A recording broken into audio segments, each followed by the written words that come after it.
What's going on, guys, and welcome back to the channel. So Lightblade Grandmaster, one of the worst in the game, always has been one of the most difficult. Right now, this is a skip that you can use to skip the first part. You don't have to kill the champions. You will still get platinum, so do this exactly the way I do it. Have an Invis Hunter, preferably an Omni Hunter in these GMs. This will make a huge difference. Also, if you're new to the channel and you hear me growl and or grunt, I have Tourette Syndrome and I can't control that. Hopefully it doesn't bother you that much. Now, Bungie released Grandmasters early, which is great. I don't know why they put them off until later on in the seasons every time. I guess because of the power creep. You know, you got to rank up and get your power up. But since there's no longer that currently, they took it away and they released this Grandmaster. Really quick, I wanted to show that. Watch out for the suppression grenades. They are deadly. If you're anywhere remotely close to them, you are dead, as you just saw. So, when you're in this room, if you come over here on the left, you can use this pillar as a bit of cover and take out this barrier knight. Just keep hitting him and popping his shield. Now, I have Wish Ender. That is huge. I've been preaching Wish Ender since like forever, before it became even as good as it is, and currently it is one of the best endgame weapons in this entire game. Then I have, of course, my Hothead rocket launcher because it is arc surge, so that does the bonus damage, and it is also an adaptive frame, so it does way more damage than anything else currently in the game. Now, by the way, this video will have timestamps in the description. So if you're looking for a certain part, if you're looking for how I do certain things, but I would suggest watching the entire video because there's a lot of tips and tricks and ways that I do this, especially with my Invis Hunter and how I play on this, that you might see something that you don't know that will make this a lot easier. You can literally run through this GM to the boss room pretty much if you follow it the way that I'm doing it and follow the things that I do here. Now, as you see this, Strand we never had in this GM before, but it is going to change the game, and I knew it would. That's why I had them go on Strand classes, because it would just be a lot easier for the boss room specifically, because like I said, I literally can run through this to the end with zero effort at all. So having the Strand for the final boss room, that's all that matters, and it's mostly for the champions, which I will show you. Now, also, as you can see, you can strand up the barriers as you go. The reason that is so useful, and especially at the end, is because by holding them in the air, considering we're so under power leveled, not letting them hit the ground and pull up their shield to heal, basically you will be able to take them out so much easier, and that really matters in the boss room. Okay, yes, it helps here during the entire GM, it's great to have, but in the boss room, it will completely change the game, and I will show you that when we get there. But as I said, there will be timestamps, so if you want to skip around. However, once you take out all the knights here, now my teammate actually fell off, as you could see, but here's the thing. What I do is I have normally them stand up here, one behind each pillar. See this? And once they become visible, I jump up and spike back down, making them invisible again. And with my Omni Oculus chest piece, I have 2 spikes to do this. And also every time I make 2 of them, meaning both my allies invisible, which is every single time, I get my charge back. So it's an infinite loop.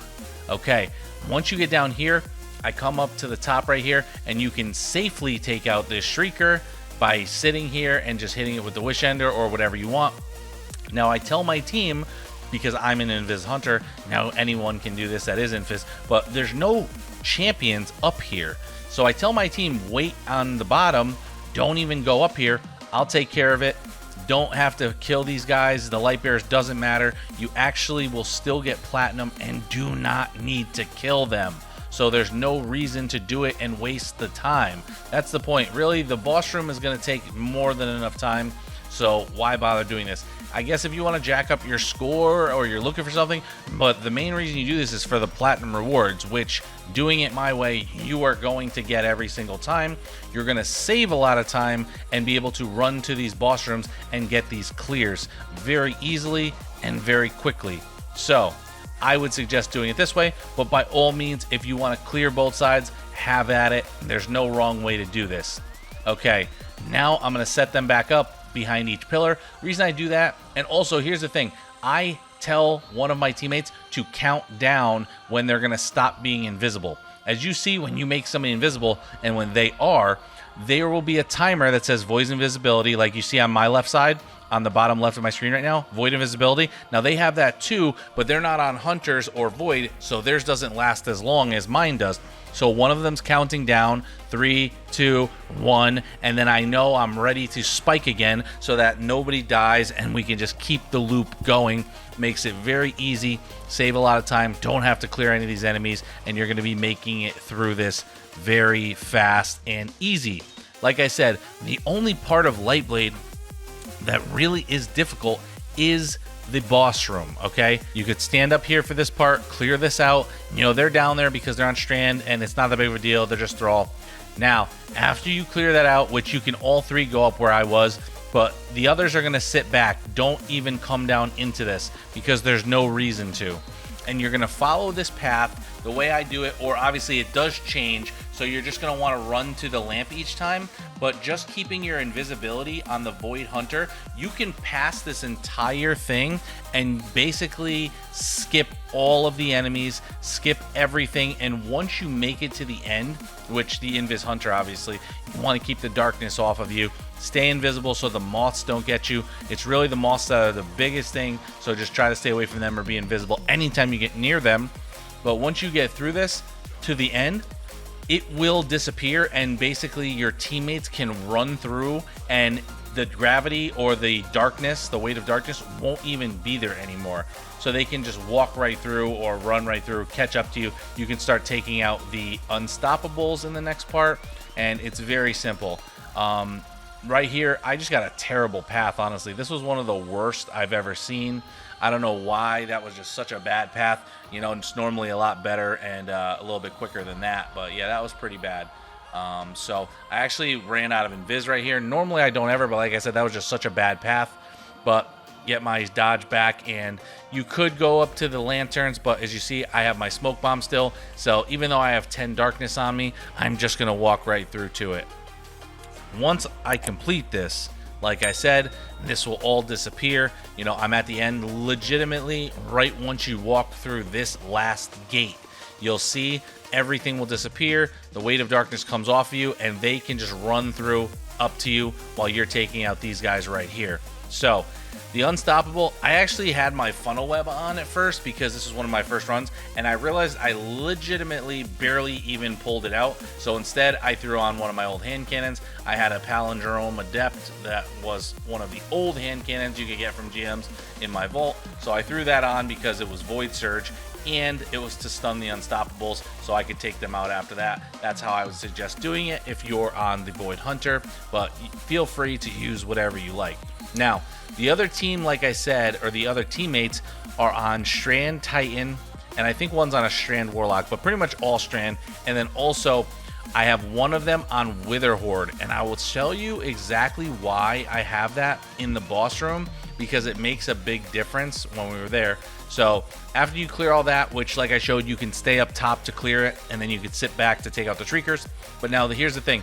Once you have your teammate getting the boss like this in this loop, he will just jump up and down, back and forth, and like he won't really shoot much at you.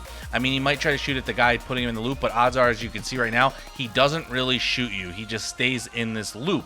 So once you learn that, then you can do that. Now, this is why I said have Wither Horde, because one of them hit him with the Wither Horde. Now he's like debuffed, or he's taking extra damage. As you see, no matter where I hit him, it's doing big damage. So definitely have somebody with Wither Horde so you could do that. Now, finally, the champions, like I said, are the biggest problem in this GM.